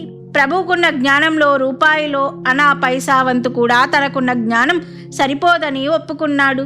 ఇంకా తాను జ్ఞానం యొక్క తలుపు దగ్గరే ఉండి లోపలికి వెళ్ళలేకపోయానని, ప్రభు లాంటి సర్వజ్ఞులతో వాదం చేసే మూర్ఖమైన పని చేశానని పశ్చాత్తాపపడి ప్రభు కాళ్ళు పట్టుకున్నాడు. ఇప్పటి వరకు తాను అపరాధం చేశానని క్షమించమని వేడుకున్నాడు. అప్పుడు ప్రభు మాటలతో ఆయనను సమాధానపరిచి నిజమైన ధర్మరహస్యం చెప్పారు. అప్పటి నుండి ఐనుద్దీన్ నడవడికలో తేడా కనిపించింది. హిందువులపై ద్వేషాన్ని విడిచిపెట్టాడు. దునియా మే ఏక్ పరబు సచ్ హే, బాకీ సబ్ జూట్ హే. ఈ ప్రపంచంలో ప్రభువు ఒక్కరే సత్యమైన వారు, మిగిలినదంతా మిథ్య. ఇలా ఎప్పుడు అంటూ ఉండేవారు. ఐనుద్దీన్ స్వభావంలో, ప్రవర్తనలో వచ్చిన మార్పు చూసి రామకృష్ణ పంత్ మరియు ఆయన తండ్రి చాలా సంతోషపడ్డారు. ఈ సంఘటన జరిగిన తరువాత ఐనుద్దీన్ సాహెబ్ ప్రభుకు పరమ భక్తుడై తర్వాత ఎప్పుడు హిందూ ధర్మాన్ని దూషించలేదు. శరణాపల్లి బ్రాహ్మణుడు. శరణాపల్లి నాందేడుకు దగ్గరలో నిజాం సంస్థానానికి చెందిన పురాతన సంస్థానము. నిజాం రాకముందు ఇది స్వతంత్రంగా ఉండేది. ఈ సంస్థాన ప్రాంతంలో నివసించే కుటుంబానికి చెందిన ఒక బ్రాహ్మణుడు ప్రభు యొక్క కీర్తి విని దర్శనానికి వచ్చాడు. ఆ కాలంలో ప్రయాణ సాధనాలు అంటే ఎడ్ల బండ్లపై లేదా గుర్రంపై స్వారీ చేస్తూ వచ్చేవారు. ఆ బీద బ్రాహ్మణుడు గుర్రంపై స్వారీ చేస్తూ వచ్చాడు. దారిద్ర్యంతో తినడానికి ఏమీ లేక, గుర్రానికి ఏమీ పెట్టలేక 15 రోజులు గడిపి ప్రభు కృప కలుగక విసిగిపోయి నిరాశతో తన ఊరికి తిరిగి వెళ్ళాలనుకున్నాడు. అది తన దౌర్భాగ్యం అనుకొని విసిగిపోయి వెనుతిరిగాడు. ఇక్కడ ప్రభు నిద్ర నుండి లేచి ఒక మనిషిని పిలిచి, శరణాపల్లికి చెందిన బ్రాహ్మణుడు, అతనితో పాటు ఒక గుర్రం ఉంది, ఇప్పుడే ఇక్కడ నుండి వెళ్ళాడు, చాలా దూరం వెళ్ళకుంటే ఆయనను పిలుచుకొనిరా అన్నారు. ప్రభు ఆజ్ఞ ప్రకారం ఆ బ్రాహ్మణుని ప్రభు వద్దకు తీసుకొని వచ్చాడు. ప్రభు దర్శనం కాగానే ఆనందాశ్రవులు రాలసాగాయి. సాష్టాంగ ప్రణామాలు చేశాడు. ప్రభు అంతర్జ్ఞాని అని చేతులు జోడించి ఇలా విన్నవించుకున్నారు. హే ప్రభు, మీకు అంతా తెలుసు. బిడ్డల శుభకార్యం చేయడానికి నా దగ్గర పైసా లేదు. విధి చేతిలో ఓడిపోయాను అంటూ దుఃఖపడసాగాడు. ప్రభు అతనిని స్వాంతనపరిచి, బాబా, పూర్వ కర్మానుసారంగా సుఖదుఖాలు ప్రాప్తిస్తాయి. మీ పూర్వచరిత్ర శోధించాను. ఎంత కఠినంగా ఉంది అంటే 7 జన్మలు దారిద్ర్యం అనుభవించాలి. దానికి నేను మాత్రం ఏమి చేయగలను? అప్పుడు బ్రాహ్మణుడు ఇలా అన్నాడు, పూర్వ పాపంతో దారిద్ర్యం అనుభవించాను. అలాగే పూర్వ సుకృతంతో మీ దర్శన భాగ్యం కలిగింది. అందుకని పాప ప్రక్షాళన జరిగింది. ఈ జన్మకు ఈ సంసార బాధ్యతలు చాలు. మళ్ళీ ఇంటికి వెళ్తే ఆత్మహత్య చేసుకోవాలనిపిస్తుంది. అందుకని తీర్థయాత్ర చేసే ప్రారబ్ధ పాపం తీర్చుకోవడమే మార్గం అనిపిస్తుంది. ప్రభువుకు ఆయనపై దయ కలిగింది. తన కాళ్ళపై ఉన్న తులసి దళాలను హుండీ అని ఇస్తూ, ఇది బాలాజీకి ఇవ్వు, వారు నీకు 2000 రూపాయలు ఇస్తారు అని చెప్పారు. ప్రభు ఆజ్ఞ ప్రకారం ఆయన తిరుపతి బాలాజీ వద్దకు వెళ్లారు. మరుసటి రోజు బాలాజీ రథం ఊరేగింపుగా బయలుదేరింది. ఆ బ్రాహ్మణుడు ప్రభు ఇచ్చిన తులసి దళాన్ని బాలాజీ కాళ్లపై ఉంచి దూరం నుండే ప్రార్థించాడు. రథం ఆగిపోయి ముందుకు పోవడం లేదు. సేవకులు అన్ని ప్రయత్నాలు చేసి అలసిపోయారు. చివరికి మహంతులు భక్తులందరినీ ఉద్దేశించి ఇలా అన్నాడు, ఎవరైనా బాలాజీకి తమ సంకెళ్ళు వేశారా? అలా ఎవరైనా వేస్తే ముందుకు వచ్చి తెలియజేయండి. ఇది విని ఆయన ప్రభు ఇచ్చిన తులసీదళ రూపంలో ఉన్న హుండీ కథ నివేదించాడు. మహంతులు ఆ బ్రాహ్మణుని పంచలో ధనం వేయగానే శ్రీ వెంకటేశుని రథం ముందుకు నడవసాగింది. మహంతులు ఆ బ్రాహ్మణునికి ఆదర సత్కారాలు చేసి పంపించారు. తన ఇంటికి వెళ్ళిన తర్వాత బంధువులకు, మిత్రులకు ప్రభు యొక్క అద్భుత లీల సవివరంగా వర్ణించి చెప్పాడు. గ్రామంలో అందరి నోళ్లల్లో ఇదే మాట. చివరికి శరణాపల్లి రాజా చెవిలో ఈ విషయం చేరి వారి మనస్సులో ప్రభువుపై భక్తి కలిగింది. ఇలాంటి ఎన్నో ప్రభు యొక్క లీలాభరితమైన ఘటనలు ఉన్నాయి. వాటికి అంతం అనేదే లేదు. ఉత్సవములు, దత్త జయంతి, ప్రభువు యొక్క నివాసం మాణిక్ నగర్లో స్థిరమైన తర్వాత వివిధ రకాల ఉత్సవాలు ప్రత్యేక భక్తితో ఉల్లాసంగా జరగసాగాయి. సంవత్సరంలో వచ్చే అన్ని పండుగల సమయాలలో ఆ పండుగను అనుసరించి దర్బార్ సమారంభం చేయబడేది. అన్ని జయంతులు ఉత్సవంగా చేయబడేవి. దాంట్లో రామనవమి ఉత్సవము పెద్ద ఎత్తున జరగసాగింది. దానికి కారణం ఆ రోజు ప్రభువు భయాదేవి గర్భంలో ప్రవేశించిన రోజు. ఈనాటికి ఈ జన్మోత్సవము మహత్తరమైనదై వేల మంది భక్తులు శ్రీజీ పూజ చేసి కానుకలు సమర్పించుకుంటారు. శ్రీకృష్ణ జయంతి కూడా అలాగే పెద్ద ఎత్తున జరగబడుతుంది. గణేష చతుర్థి రోజు గణపతి పూజలో ఉత్సవము ప్రారంభమై అనంత చతుర్దశి వరకు జరుగుతుంది. మహాశివరాత్రి, ఇతర పండుగలు, జయంతులు ఇలాగే చేయబడతాయి. ఇప్పుడు కూడా అదే పద్ధతి ప్రకారం జరుగుతూ వస్తున్నాయి. ఇంకా కొన్ని ఉత్సవములు ముందు కంటే గొప్పగా జరిగిన సందర్భాలు కూడా ఉన్నాయి. సంవత్సరంలో అన్నిటికంటే ముఖ్యమైనది దత్త జయంతి. ఇది పెద్ద ఉత్సవము. ఇప్పటికీ ఇది పెద్ద ఎత్తున చేయబడుతుంది. దత్త జయంతి ఉత్సవం యొక్క వర్ణన రామచంద్రబువ సోలాపూర్కర్ గారు వివరించారు. రామచంద్రబువ ప్రభు శిష్యులై స్వయంగా కళ్ళతో చూసి ఉండడం వల్ల వారి వర్ణనలో వాస్తవం ఉంటుంది. వారు దత్త జయంతి ప్రతి సంవత్సరము చేసేవారు. ప్రభువు వారి నియమానుసారంగా నవరాత్రి ఉత్సవము ప్రారంభించి బ్రాహ్మణ భోజన కార్యక్రమానికి ఆయన ఖర్చు చేశారు అని ఆయన రాశారు. ఉత్సవానికి సంబంధించిన ఘటనలు వారి మాటల్లో కింద ఇవ్వడం జరిగింది. ప్రభు వద్ద దత్త జయంతి సమారంభంలో పూర్ణిమ రోజు పెద్ద ఎత్తున అన్నదానం జరిగేది.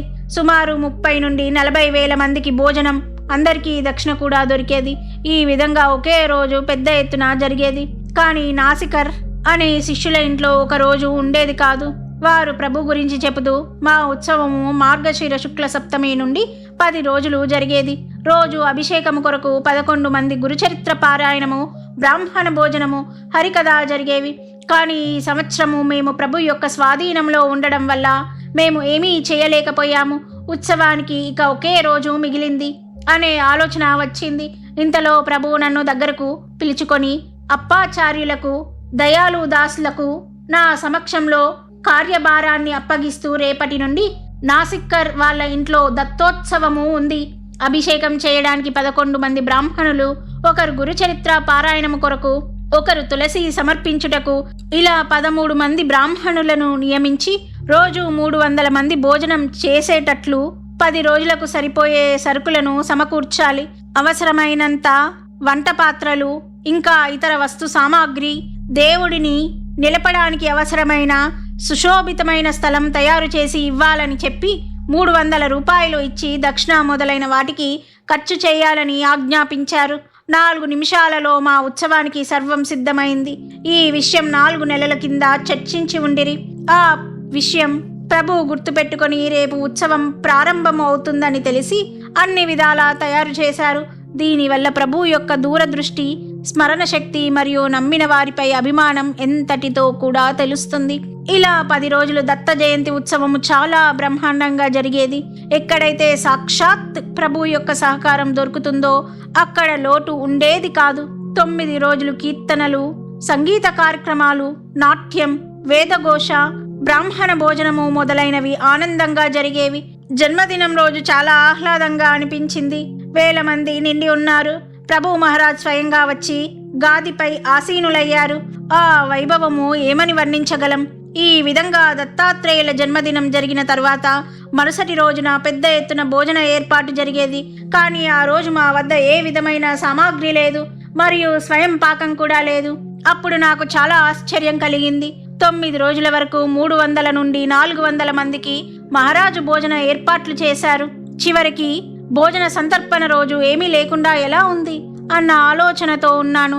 ఇంతలో ప్రభు వైపు పెద్ద పంక్తి కూర్చునే ఏర్పాటు జరిగింది. సుమారు 25,000 మంది బ్రాహ్మణులు పోగయ్యారు. అంతేకాక బండార్ఖానాలో 150 మంది స్వయం పాకం చేస్తూ ఉండిపోయారు. 200 పాత్రలలో భోజనం తయారు చేయబడింది. రొట్టెల దొంతరలు పర్వతంలాగా పడసాగాయి. 4 దిక్కులా ముగ్గులు వేసి పాత్రలు వాటిపై పెట్టారు.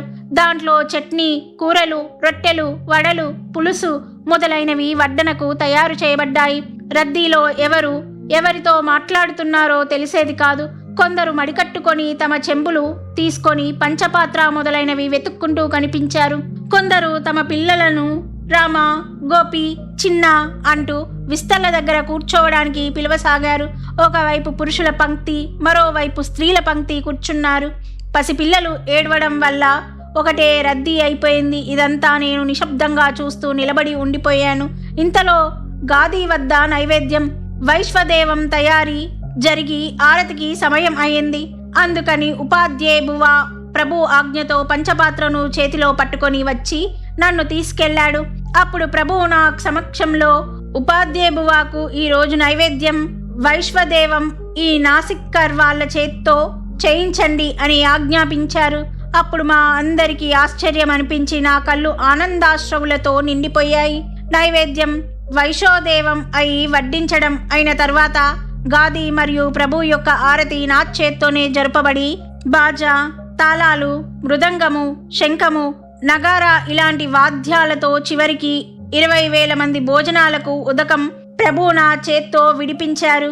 అప్పుడు బ్రాహ్మణులు భోజనానికి కూర్చున్నారు. ఇలా భోజనాలు జరగడం చూసి నేను ధన్యుడనై మహాభారతంలో ధర్మరాజు చేసిన రాజసూయ యాగం గుర్తుకు వచ్చింది. నిజంగా ఇలాంటి సంతర్పణ ఊరికే చూడడం కూడా మహాభాగ్యంగా అనుకోవాలి. ఆహా, ప్రభు యొక్క లీల అగాధమైనది. భోజనానికి కూర్చున్న వారికి మరియు కడుపులో పెరుగుతున్న బిడ్డకు కూడా దక్షిణ ఇవ్వబడింది. మాణిక్ నగర్లో అన్నిటికంటే పెద్ద ఉత్సవము ఇదే. ముస్లింలు కూడా ఇందులో భాగం వహిస్తారు. అన్ని మతాల వారు ఉత్సవం తమ ఉత్సవంగా భావిస్తారు. విఠల్ రావు తాలూకుదారు ఆయన కింద పనిచేసే వారంతా ఈ ఉత్సవం సమయంలో వచ్చి శారీరక కష్టం చేసేవారు. పంక్తి ఏర్పాట్లు వీరి బాధ్యతగా ఉండేది. 1000 మందికి అన్నం వండడానికి కావలసిన పెద్ద పెద్ద వస్తువులు బండారుఖానాలో అన్ని ఉత్సవానికి ముందే తయారు చేసి పెట్టేవారు. ఉత్సవానికి వచ్చే వారికి ఎలాంటి అసౌకర్యం కలగకుండా చూసుకునేవారు. చిన్న పిల్లల కోసం ఆ ప్రదేశమంతా తిరిగి వెతికి పాలను అందించేవారు. ఈ ఉత్సవం ఇప్పటికీ ఇలాగే జరుగుతుంది. తర్వాత ఈ ఉత్సవము 5 రోజులుగా జరిగేది. కానీ 15 రోజుల వరకు ఆ ప్రభావం ఉంటుందనడానికి ఏ విధమైన సంశయం లేదు. మార్గశిర శుక్ల ఏకాదశి నుండి పౌర్ణిమ వరకు ఇప్పటికీ ఈ ఉత్సవము నియమానుసారంగా జరుగుతుంది. పూర్వం దత్త జయంతి ఉత్సవము ఎలా ఉండేదో ఇప్పుడు జరిగే దత్త జయంతి ఉత్సవము చూస్తే తెలుస్తుంది. రకరకాలైన ప్రజలు ఈ ఉత్సవ సమయంలో ఒక చోట చేరేవారు. అనేక విధాలైన భాషలు మాట్లాడేవారు. అనేక రకాలైన విద్యలు నేర్చిన గుణ సంపన్నులైన జనులు ఈ ప్రదేశంలో చేరి ఒకే భావంతో సేవ చేస్తుండేవారు. అది చూసి దగ్గరలోని చాలా మంది పెద్ద అధికారులు ఈ ఉత్సవానికి హాజరై యథాశక్తిగా సహాయం చేసేవారు. ఈ మంగళప్రదమైన ఉత్సవ వర్ణన చదివి ఊరుకునే కంటే ఒకసారి చూసి తరించాలని మేము మా ప్రియమైన పాఠకులను కోరుతున్నాము. జంగమమేళ శ్రీ దత్త జయంతి ఉత్సవము వంటి మహత్తరమైన ఉత్సవము లేదని ముందే తెలియజేయడం జరిగింది. ఇతర సందర్భాలలో వచ్చే పండుగలు, ఉత్సవాలు ఆయా సమయాలలో జరుగుతాయి. అలాంటి ఉత్సవాలలో జంగమ మేళా ఒకటి. సంక్రాంతి తర్వాత ఈ మేళ మాణిక్ నగర్లో వస్తుంది. హుమానాబాద్లో సంక్రాంతి అయిన తర్వాత సుమారు కొన్ని రోజులకు వీరభద్రుని రథోత్సవము జరుగుతుంది. అలా పూర్వం కూడా జరిగేది. తేర్ మరియు అగ్గి ఇది ఉత్సవానికి ప్రచారంలో ఉన్న పేరు. తేర్ అంటే రథము, అగ్గి అంటే జంగమ వాళ్ళలో ముఖ్యులైన వారు అగ్నికుండంలో ముందుగా వెళ్తే ఆయన వెనుక అనేక మంది దానిని తొక్కుతూ వెళ్తారు. ఈ రథము మరియు అగ్ని అయిన తర్వాత అందరూ జంగములు ప్రసాదాన్ని తీసుకుంటారు. ఈ జంగము వాళ్ళ విచిత్రమైన నాట్యం, అనేక ప్రకారాలైన వాద్యాలతో పాటలు ఈ మేళాల్లో కనుల విందుగా ఉంటాయి. ఇప్పటికీ కూడా ఇక్కడ ఈ విధమైనవి చూడవచ్చు. ఇలాంటి సందర్భాలలో అనేక మంది జంగములు పోగవుతారు. మాణిక్ నగర్ చుట్టుపక్కల పూర్వం బసవేశ్వరుని అనుయాయులు ఉండి చాలా చోట్ల వాళ్ళ మఠాలను కూడా స్థాపించారు. ఇప్పటికీ మఠాల శిథిలాలు కనిపిస్తాయి. కొన్ని చోట్ల మఠాధిపతులు తమ స్థానములను పటిష్టపరిచి రక్షించినట్లుగా కనిపిస్తుంది. ఇప్పటికంటే ప్రభు కాలంలో జంగములు భావుకులై ప్రభువుపై భక్తితో ఉండేవారు. అది చూసి ప్రభువుకి సంతోషమై జంగములకు ఎక్కువగా రొక్కం ఇచ్చేవారు. వాళ్ళలాగే గోసాయి బైరాగుల మేళ కూడా ఉంటుంది. కానీ వారు వచ్చే సమయం నిశ్చయమై ఉండేది కాదు. ఏ ధర్మం లేదా మతం వాళ్ళ మేళ ప్రభువు వద్దకు వస్తే వారికి మంచి సంభావన దొరికేది. మొహరం మరియు గ్యారవి హిందూ ధర్మములో సమాజానికి అనుకూలంగా మేళాలు ఏ విధంగా వస్తాయో ఆ విధంగా ముసల్మానుల మేళ కూడా ప్రభు సన్నిధికి వచ్చేది. వాళ్ళ ముఖ్యమైన పండుగ లేదా ఉత్సవము మొహరం. ఆ సమయంలో వారు మాణిక్ నగర్కి వచ్చేవారు. కానీ దీనికంటే గ్యారవి సమయంలో వచ్చే జనం ఎక్కువగా ఉండేవారు. గ్యారవి అంటే ముస్లింల రజ్జబ్ నెలలోని 11వ రోజు, వారి విశిష్టమైన సంప్రదాయంలోని ముఖ్యమైన రోజు. మన ధర్మంలో అవధూతను వర్ణన చేసినట్లుగా అదే స్థితిలో ఉన్న మహబూబ్ సుబానీ అనే పేరుగల ఒక ప్రసిద్ధ సత్పురుషుని పుణ్యతిథిగా గ్యారవిని జరుపుకునేవారు. ప్రభువుని ముస్లింలు ఆ మహాపురుషుని అవతారంగా భావించేవారు. బీదర్లోని ముస్లింలు ప్రభువుని పిరానే పిర్ దస్తగిర్ అనే వారనే వృత్తాంతము ఇంతకు ముందే రాయబడింది. జ్ఞాన ప్రధాన సాంప్రదాయ అగ్రగణ్యునిగా మహబూబ్ సుబానీగా భావించి వారి దత్తాత్రేయుని వలె స్మర్త్రగామి అని ముస్లిం మతస్థుల భావన. హిందువులు ప్రభువును దత్త అవతారంగా భావిస్తారు. అందువల్ల గ్యారవి సందర్భంగా వేల మంది ముస్లింలు ప్రభువు దర్శనానికి వచ్చి ఇక్కడ ఒక దగ్గర చేరుతారు. ఫకీరులకు, యాచక వృత్తిలో ఉన్న వారికి సంతోషపడే అంత ద్రవ్యం ప్రభువు ఇచ్చేవారు. దానిని ఖైరాత్ అనేవారు. ఆ ఖైరాత్ గ్యారవి కంటే 1-2 రోజుల ముందు జరిగేది. ఈ సమయంలో ప్రభు దర్బార్లో గాదీపై కూర్చొని లోపలికి వచ్చే ఫకీరులకు గాదీ కింద చేతిని పెట్టి పిడికిలలో ఎంత ద్రవ్యం వస్తే అంత వారికి ఇచ్చేవారు. వేల మంది ఫకీరులు వచ్చిన ప్రభు గాది కింది నుండి ద్రవ్యం చేతితో తీస్తూ ఆపకుండా ఇస్తూనే ఉండేవారు. ఫకీరులు ఆశించినంత వారికి సరిపోయేటట్లు ఇవ్వడం వల్ల ఎవ్వరూ అసంతృప్తి పడేవారు కాదు.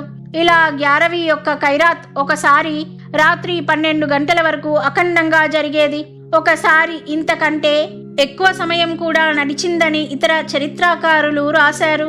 మెహబూబ్ సుబానీ యొక్క గ్యారవి చేయడానికి ప్రభువుకి ప్రేరణ కలిగించిన వారు మహ్మద్ను పూజనీయులుగా భావించే కాదరీ సత్పురుషులు అని హైదరాబాద్ నిజాం రాజ్య ప్రధానమంత్రి రాజా కిషన్ ప్రసాద్ బహదూర్ ఒక గ్రంథంలో రాశారు. ఇతను ఒక శ్రేష్ఠ పురుషుడు. వారి కృపతో స్థితప్రజ్ఞుడిని చేసి దృశ్య ప్రాపంచిక తేడా లేకుండా ఆత్మచింతనతో వారి మనస్సును పారదర్శకం చేశాడు. ఈ శ్రేష్ఠ పురుషుడు కాదరియా పంద పీఠాన్ని నడిపించేవారు. ఆయన తన హితైషి మరియు సన్మార్గదర్శి అయిన శిష్యుడికి ఇలా ఉపదేశం చేశారు. ఉత్తమమైన సరుకు ఏ దుకాణం నుండి తీసుకున్నా పర్వాలేదు. హజరత్ మహబూబ్ సుబానీ యొక్క సేవ చేయడం తమ భాగ్యంగా భావించాలి. గ్యారవి చేస్తూ ఉండాలి. సర్ మహారాజ్ బహదూర్ వారికి అద్భుతమైన సంఘటన ఎలా తెలిసిందో అని మాకు ఆశ్చర్యం వేసింది. ఆయన అనుసరించే ఈ విధానం సర్వధర్మ గ్రంథం అభ్యసించినట్లుగా కనిపించరు. ముసల్మాను ధర్మ పరిశీలన ఆయన ఎలా చేశారో అలాగే మన ఆర్య సంస్కృతి లేదా ఆర్య ధర్మ గ్రంథం పరిశీలన చేసి ఉండవచ్చు. పార్సీ మరియు అరబ్బీ భాషలతో పరిచయం ఎలా ఉందో అలా సంస్కృతి పరిజ్ఞానం ఉంటే మన గ్రంథ భండారం యొక్క మహత్యం ఆయనకు తెలిసేది. ఉత్తమ్ మాల్ కోన్త్యాహి దుకానాతూన్ గ్యావా, మంచి సామాను ఏ దుకాణంలో ఉన్నా తీసుకోవాలి. ఈ నియమంతో జ్ఞానం దొరికే సాధనంగా ప్రాచీన కాలం నుండి మన పవిత్ర గ్రంథంలో విశ్వవ్యాప్త జ్ఞాన భండారం నిక్షిప్తమై ఉందో దానిని ఒక క్షణం ఆలోచించి చూస్తే ప్రభు సంప్రదాయం చాలా పురాతనమైనదిగా అనిపిస్తుంది. ప్రభు చరిత్ర బాల్య వయస్సు నుండి సమాధి అయ్యే వరకు సూక్ష్మంగా పరిశీలిస్తే మూర్తివంతమైన జ్ఞానానికి పరమ పవిత్రమైన శ్రేష్టత్వం కలుగుతుంది అనడంలో ఏ విధమైన సందేహము లేదు. హిందూ, ముస్లిం, సిక్, జైన్, లింగాయత్, బౌద్ధ, క్రీస్తు ఇలా అనేక ధర్మ గ్రంథాలలోని సర్వోత్తమమైన విషయాలను గ్రహించి తన అనుయాయులకు ఉన్నతమైన స్థానాన్ని కల్పించాలనే ఉద్దేశంతో సకల మత స్థాపిత సంప్రదాయమును స్థాపించారు.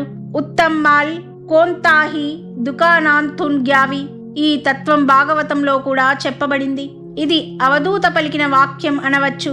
భాగవత గ్రంథం రాసినప్పుడు ముస్లిం ధర్మమే లేదు. ఉత్తమ సరకు ఏ దుకాణం నుండైనా తీసుకోవచ్చు. దీనికంటే వ్యాపకతత్వం అనుభ్యశ్య మహద్భ్యశ్చ సర్వేభ్యః కుశలో నరః సర్వతః సారమాదద్యాత్ పుష్పేభ్య ఇవ షట్పదః. ఈ శ్లోకం ప్రత్యక్షంగా అవధూతుని ముఖం నుండి వెలువడిందని భాగవతం చెప్పుకుంది. ముసల్మాను ధర్మాన్ని అభిమానించే వ్యక్తి నుండి మహారాజ బహదూర్కు ఈ విషయం తెలిసి ఉండవచ్చు. ఆయన రాసిన పుస్తకం ప్రసిద్ధమై చాలా రోజులు అయింది. ప్రభువుని ఉదారమతవాది ముస్లింలు మెహబూబ్ సుబానీగా భావిస్తారు. ముసల్మాను సమాజానికి వారి ధర్మ ప్రకారంగా ప్రభు ఆరాధన చేయడం సులభమవ్వాలని ప్రభు మాణిక్ నగర్కి ఉత్తరాన చెల్లా కట్టబడిందని ఇంతకు ముందు తెలియజేయడం జరిగింది. ఈ చెల్లాలో పెట్టడానికి ప్రభు ముందుగా తన తలపాగా ఇచ్చారు. వారు దానిని పెట్టి దానిపై చత్తు వేశారని అందరికీ తెలుసు. ముస్లిం ధర్మానికి అనుకూలంగా అయ్యే ఉత్సవాలు సమారంభాలు ఈ చెల్లా దగ్గరే జరుగుతాయి. ముస్లింల కోసం ప్రభు ముస్లిం అయ్యారు. దీంట్లో ఆయన సర్వవ్యాపక దృష్టి కనిపిస్తుంది కదా. శ్రీ దత్తాత్రేయార్పణమస్తు. శ్రీ గురు మాణికార్పణమస్తు.